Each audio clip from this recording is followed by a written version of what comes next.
Alarming বিষয়ে আজকে সভা যখন মিলিত হয় তখন পয়েন্ট অফ অর্ডারের মাধ্যমে মাননীয় বিধায়ক নাগরাকাটা, সম্মানীয় পুনা ভাংরা,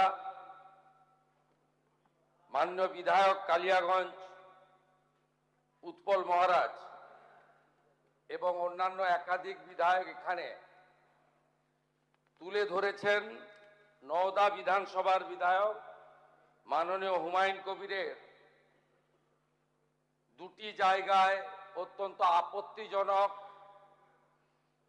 সাম্প্রদায়িক এবং সমাজ এবং রাজ্যের পক্ষে ক্ষতিকারক বক্তব্যের উপরে আমার সঙ্গে পরিষদীয় মন্ত্রী ডক্টর শঙ্কর ঘোষ যোগাযোগ করেছিলেন। আমি তাকে আশ্বস্ত করেছিলাম যে মাননীয় অধ্যক্ষ মহোদয় অনুমতি দিলে আমি এই সংক্রান্ত একটি স্টেটমেন্ট হাউসে রাখব। প্রথমত, মাননীয় হুমায়ুন কবির যে বক্তব্য রেখেছেন এই বক্তব্য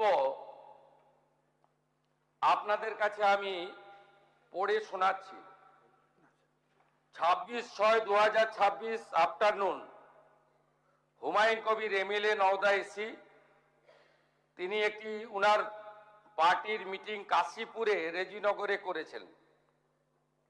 সেখানে তিনি বলছেন এই যে অনামিকা ঘোষ সে ভোটে হেরে মনে করছে আমি এমএলএ, এখানে ভোটে হেরে বিজেপি মনে করছে আমি এমএলএ, এখানে এখন আস্ফালন করে বেড়াচ্ছে।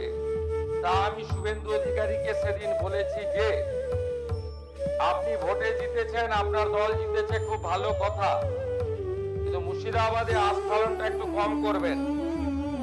আমি যেদিন ময়দানে মুসলমানদের নিয়ে নেমে যাব না সেদিন এমন ছাটা ভাগা মার শুরু করবে যে আপনাদের পতাকা বহন করার লোক থাকবে না।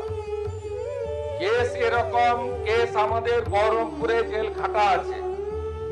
5000 লোককে আপনি বহরমপুর সেন্ট্রাল জেলের যা আয়তন তাতে 4700 বা 4800 বেশি লোক ধরে না। লাখে লাখে লোককে রাস্তায় নিয়ে নামাবো আর ছাটা ভাঙা মার দেবো আর জেলে যাব। কদিন জেলে আটকে রাখতে পারবেন, কত খাওয়াতে পারবেন দেখব। লিমিট যেদিন ক্রস হয়ে যায় না, মাথাটা যেদিন গরম হয়ে যায় সেদিন আমি এসপি বুঝবো না, চিফ মিনিস্টারে বুঝবো না, আর কে কোথায় থাকলো আর কে কোথায় থাকলো না ওসব বুঝবো না। আমি নিজেই নেতৃত্ব দিয়ে দাঁড়াবো। এটা একটা ইনসিডেন্ট 1। ইনসিডেন্ট 2, শক্তিপুরে দুয়ারা ঘাটে 8 তারিখে সেখানে উনি বলছেন ভোটের আগের দিন আমার নিজের ভাইপোকে অ্যারেস্ট করেছে এই ওসি। এই আমি তো ভাষা বলতে পারবো না। এই বাচ্চাকে আগে দেখব, তারপরে ভাষাটা আমি অমিট করছি। এই বাচ্চাকে এমন শিক্ষা দেব, এর বাবা 14 গোষ্ঠীর নাম ভুলিয়ে দেব। এ লালগোলাতে 500 মুসলমানের লাইফ শেষ করে দিয়ে এসেছে। সত্যভাবে বলবো, এই ওসিকে এখান থেকে সরানো শুধু না, একেবারে অকেজো পোস্টিং দিতে হবে। যদি না দেয় 10,000 লোক নিয়ে থানা ঘিরে একে কলার ধরে থানা থেকে বার করব, পারলে আমাকে রুখে নেবেন। এই দুটো ইনসিডেন্টের পরে আমার মনে হয়েছে যে এনাফ ইজ এনাফ। সময় এসেছে এই ধরনের লোককে সবক শেখানোর। আপনাকে আমি পরিষ্কার বলছি, মমতা ব্যানার্জি মুখ্যমন্ত্রী নন। আপনি দুর্বল মুখ্যমন্ত্রী পেয়ে যা খুশি করেছেন, যা খুশি বলেছেন। আমি আপনাকে বলে গেলাম আমরা দুটো এফআইআর স্টার্ট করেছি। Rejinagar PS case number 219/226 dated 26/6/2026 under section 152, 192, 196, 197, 224, 299, 351 within bracket 2, 352, 353 of the ভারতীয় ন্যায় সংহিতা। ইনসিডেন্ট নাম্বার 2 তেও আমরা শক্তিপুর পিএসএ 176/226 আরেকটা কেস ইস্যু করেছি। সেই কেসেও আমরা ভারতীয় ন্যায় সংহিতার সমস্ত সেকশন লাগিয়েছি এবং আমি আপনাদেরকে অ্যাসিওর করছি এত বড় ক্ষমতা আপনাকে কেউ দেয়নি। আপনি মুখে যেগুলো বলেছেন, আপনাকে আমি বলে গেলাম, আপনি কেন করছেন আমি জানি, আপনি কেন করছেন রাজনৈতিক কারণটা আমি জানি।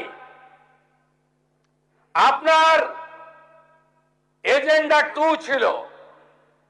1 এজেন্ডা ভরতপুর, রেজিনগর, নওদায় সব নির্বাচিত পঞ্চায়েত যে দলেরই হোক ভেঙে আপনার পার্টিতে নিয়ে যাওয়া। আপনি সেটা করতে পারছেন না। আর দ্বিতীয় হচ্ছে আপনি 2টো সিটে জিতেছেন, নিয়ম মেনে একটাই রিজাইন করেছেন রেজিনগর। আগামী 2-3 মাসের মধ্যে উপনির্বাচন হবে, আপনি আপনার ছেলেকে জেতাতে চাইছেন। 72% মুসলিম আছে, মুসলিম ভোটকে কনসলিডেট করার জন্য আপনি এই খেলাটা খেলছেন। আপনি কান খুলে শুনে রাখুন, আপনাকে এইভাবে ধমক হুমকি বেপরোয়া লাগাম ছাড়া কথা বলতে দেব না, দেব না, দেব না। আপনাকে আমি শুধু 3টে উদাহরণ দিলাম। সন্দেশখালীতে একজন ছিল,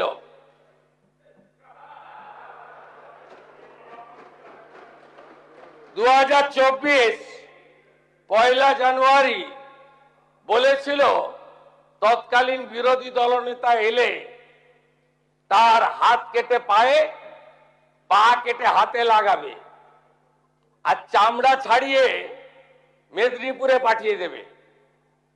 ওর অবস্থা কি হয়েছে সবাই দেখেছে। একই টোন ছিল।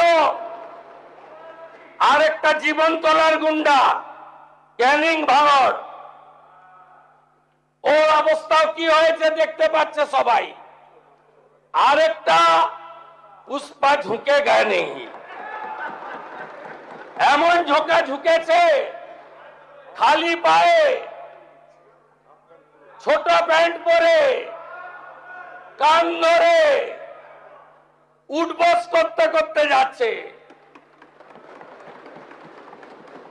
আপনাকে আমি বলে গেলাম পুলিশ তার ব্যবস্থা নেবে।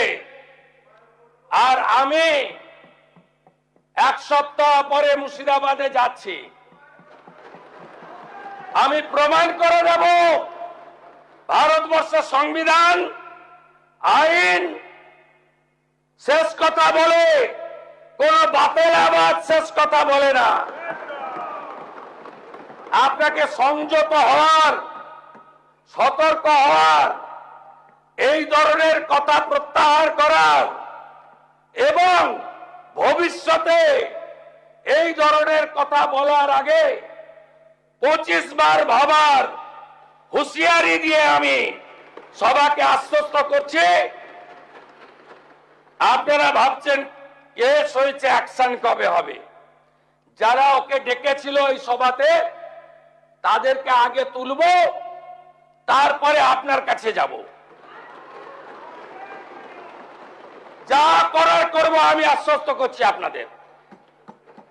আপনি ধরে রাখুন, এটা ওর শেষ বক্তব্য, ধরে রাখতে পারেন। এই সরকার আইনের শাসন প্রতিষ্ঠা করবে, গুন্ডাদের শাসন সমাপ্ত করবে, নিশ্চিন্ত থাকুন। সবাই ভালো থাকবেন, ধন্যবাদ।